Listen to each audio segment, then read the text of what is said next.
एक महिला अपने पति की गैर मौजूदगी में एक अजनबी पुरुष के साथ उसके ही बेडरूम में पूरा दिन बिताती है। इस दौरान उनके बीच वह सब कुछ होता है जो केवल एक पति पत्नी के बीच होना चाहिए।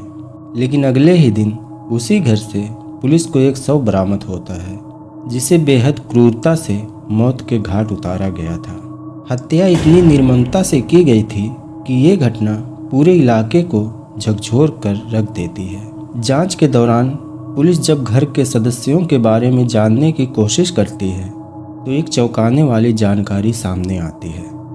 इस घर में केवल एक पति और पत्नी रहते थे, लेकिन पत्नी 15 दिन पहले ही अपने मायके जा चुकी थी। तो आखिर ये लाश किसकी थी और किसने इसे इतनी बेरहमी के साथ मौत के घाट उतारा था? जब इस रहस्यमयी हत्या की परतें खुलेंगी तो कई रिश्तों पर से पर्दा उठेगा और ये सच्चाई आपके विश्वास को हिला कर रख देगी। ये कहानी इतना भयावह है कि सुनकर आपकी रूह तक कांप जाएगी। आप सोचेंगे क्या ऐसा भी हो सकता है? जब आप इस मर्डर की पूरी सच्चाई जानेंगे तो यकीन कर पाना मुश्किल हो जाएगा कि विश्वास के नाम पर कोई इतना बड़ा धोखा भी दे सकता है। इस केस ने पूरे वेस्ट बंगाल को हिला कर रख दिया था। ये मामला उस समय का बेहद चर्चित और हाई प्रोफाइल केस था जिसने समाज और मीडिया का पूरा ध्यान अपनी तरफ आकर्षित किया था। इस घटना से पूरे इलाके में इतना हंगामा मच गया था। वहाँ के स्थानीय लोगों ने पूरे इलाके में पोस्टर चिपकाए और यहाँ तक कि लाउड स्पीकर के साथ घूम घूम कर आरोपियों को मृत्यु दंड देने की मांग की थी। कहते हैं पति पत्नी का रिश्ता स्वर्ग में बनता है, लेकिन जब इस पवित्र बंधन में विश्वासघात और धोखा घर कर जाए तो स्वर्ग भी नर्क बन जाता है।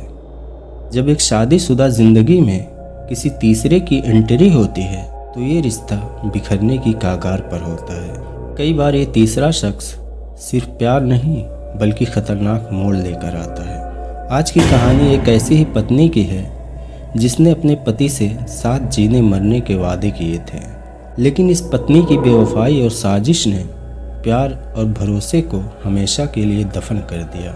जहां एक रिश्ते की बुनियाद टूट कर रह गई। इस हत्या ने यह साबित किया था कि सबसे बड़ा धोखा अक्सर उन्हीं से मिलता है जिस पर हम सबसे ज़्यादा भरोसा करते हैं। ये कहानी एक चेतावनी है कि गलत रास्ते पर चलते हुए इंसान कितनी बड़ी कीमत चुका सकता है।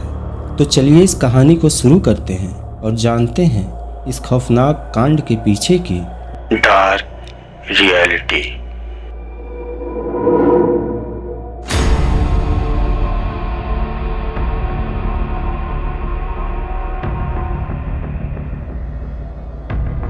अनुपम सिंह, जिनकी उम्र 36 साल थी और ये बांग्लादेश के निवासी थे, कोलकाता से लगभग 25 किलोमीटर दूर उत्तरी 24 परगना जिले के बारासात में आकर बस गए थे।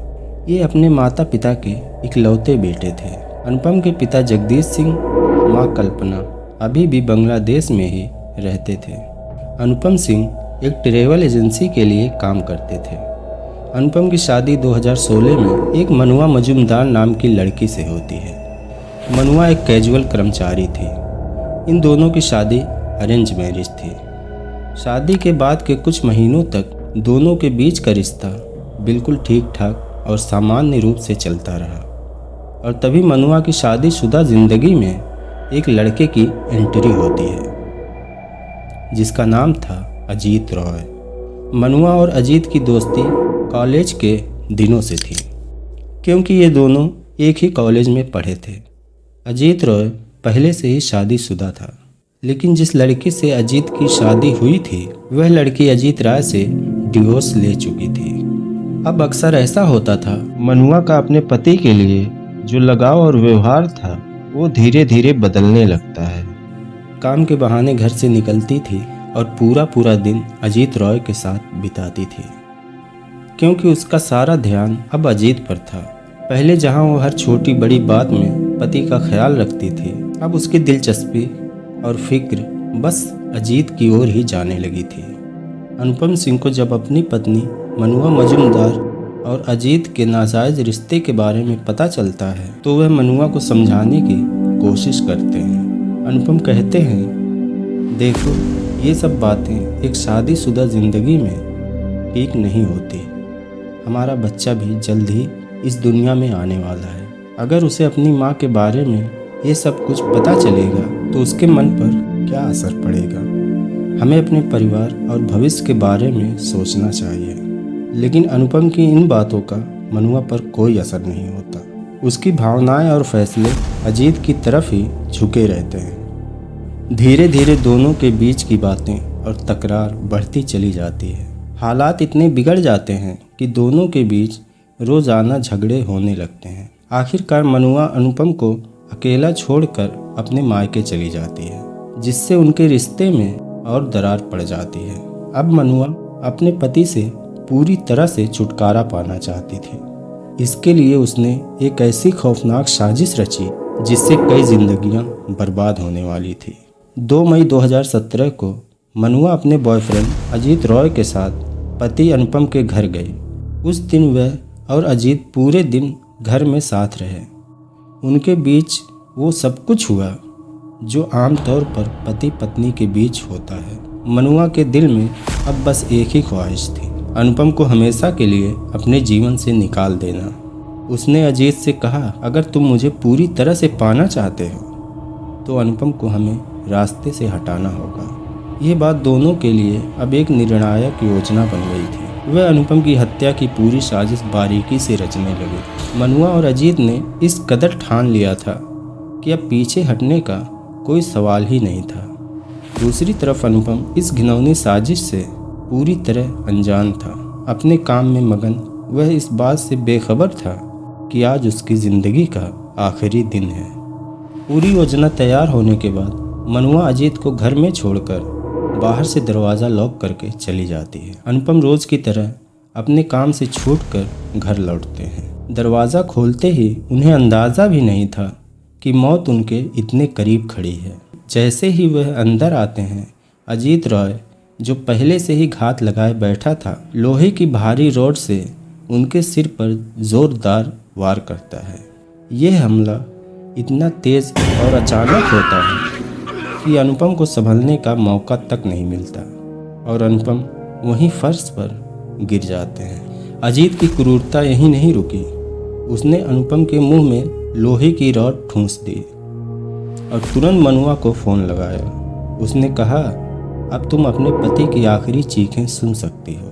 मनुआ, जिसने पहले खुद इस हत्या के समय मौजूद रहने की योजना बनाई थी, फ़ोन पर अपने पति की दर्दनाक चीखें सुनती रही, लेकिन उसमें कोई हमदर्दी नहीं दिखी। अजीत ने सुनिश्चित किया कि अनुपम की मौत पक्की हो। उसने उनकी हाथ की नसें काट दी ताकि बचने की कोई गुंजाइश ना बचे। थोड़ी ही देर में अनुपम ने अपनी आखिरी सांस ली। मौत के बाद अजीत की नज़र अनुपम के हाथ की उस अंगूठी पर गई जिसे मनुआ ने अपनी शादी की पहली सालगिरह पर पहनाई थी। उनकी शादी को अभी पूरे 2 साल भी नहीं हुए थे, लेकिन वह अंगूठी अब अजीत को बर्दाश्त नहीं हो रही थी। जलन से भरे अजीत ने वह अंगूठी भी निकालकर फेंक दी। अनुपम को मारने के बाद अजीत ने बड़े ठंडे दिमाग से पूरे घर की सफाई की, सभी सुराग मिटाने के लिए। फिर अजीत वहां से निकल गया। अगली सुबह उसने कोलकाता की हुगली नदी में अपने खून से सने कपड़े और अनुपम का मोबाइल फ़ोन फेंक कर खुद को पानी में डुबकी दी ताकि सबूत खत्म हो जाए। और उधर उसी सुबह मनुआ ने अपने एक पड़ोसी के पास फ़ोन करके कहती है कि अनुपम का फ़ोन कल रात से ही बंद आ रहा है, मेरी उनसे बात करा दीजिए। आखिर क्या बात है? पड़ोसी अनुपम के घर जाती है और बाहर से आवाज़ लगाती है, लेकिन उसे कोई जवाब नहीं मिलता। फिर वह दरवाजे को हल्का सा धक्का देती है तो दरवाज़ा खुल जाता है और इस महिला की चीखें निकल जाती हैं। वह देखती है कि अनुपम खून से लथपथ बेजान फर्श पर पड़ा है। ये ज़ोर ज़ोर से चिल्लाने लगती है और वहाँ कुछ ही समय में लोगों की भीड़ इकट्ठा हो जाती है और पुलिस को सूचना दी जाती है। पुलिस फौरन घटनास्थल पर पहुँचती है और लाश के आसपास का मुआयना करती है। पुलिस को एक सोने की अंगूठी मिलती है जो अनुपम की उंगली से निकालकर घटनास्थल पर छोड़ दी गई थी। पुलिस को शक होता है कि कुछ तो गड़बड़ है। पुलिस ने कहा कोई पेशेवर अपराधी पीड़ित की उंगली से अंगूठी निकालकर उसे घटना स्थल पर कभी नहीं छोड़ेगा। पुलिस बॉडी को रिकवर करके पोस्टमार्टम के लिए भेज देती है। जांच पड़ताल के दौरान जितने भी सुराग मिले वे सभी अनुपम की पत्नी मनुआ की ओर इशारा कर रहे थे। 13 दिन बाद पुख्ता सबूतों के आधार पर पुलिस ने मनुआ और अजीत को गिरफ्तार कर लिया।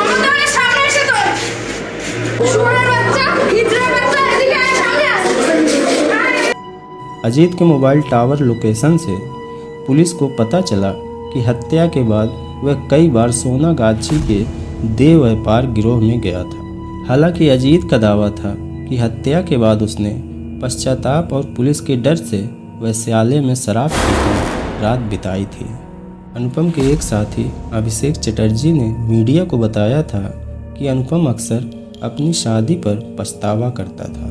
वह कहता था मुझे उससे शादी नहीं करनी चाहिए थी। ये मामला 12 साल फास्ट ट्रैक 4th कोर्ट में दायर किया गया। 31 लोगों की गवाही, 478 पेज से ज़्यादा की चार्जशीट, 26 महीने तक चले इस केस में 12/7 कोर्ट के 4थे फास्ट ट्रैक कोर्ट के जज वैष्णो सरकार ने अनुपम की पत्नी मनुआ मजुमदार और बॉयफ्रेंड अजीत रॉय को उम्र कैद की सज़ा सुनाई। सज़ा के ऐलान के दौरान मनुआ अजीत एक दूसरे की तरफ देख रहे थे। आजीवन कारावास की सज़ा सुनते ही कटघरे में खड़ा अजीत रॉय रो पड़ता है। वह काफ़ी परेशान लग रहा था। उस दिन कोर्ट परिसर में भारी भीड़ थी। पुलिस बल भी तैनात किया गया था। फैसले के बाद अनुपम के परिजन और दोस्तों ने आरोपियों को फांसी देने की मांग को लेकर कोर्ट परिसर में नारेबाजी करने लगे। अनुपम की मां कल्पना अदालत में फूट फूट कर रो रही थी। उन्होंने कहा कि पिछले 2 वर्षों में मैंने अपनी बहू की आंखों में कभी कोई पछतावा नहीं देखा। अनुपम के पिता जगदीश सिंह ने कहा, मैं आरोपियों के लिए कड़ी से कड़ी सजा चाहता हूँ। उन्होंने मेरे इकलौते बेटे को छीन लिया। इससे भविष्य में दूसरों को ऐसी घिनौनी हरकतें करने से रोका जा सकेगा।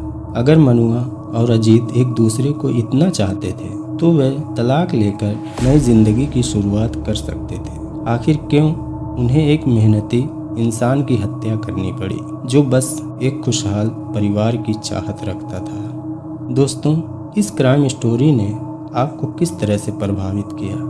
क्या आपको लगता है कि इसमें कोई और रास्ता निकल सकता था? अपने विचार हमारे साथ कमेंट सेक्शन में साझा करें।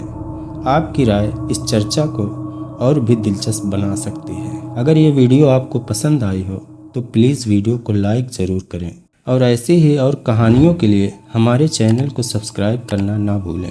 इस तरह आप हमारी आने वाली हर नई वीडियो को मिस नहीं करेंगे। इस कहानी को सुनाने का हमारा मकसद किसी को परेशान करना या दुख पहुंचाना नहीं है, बल्कि आपको जागरूक करना है। हमारा उद्देश्य केवल यही है कि आप ऐसे मामलों से सचेत रहें और सुरक्षित रहें।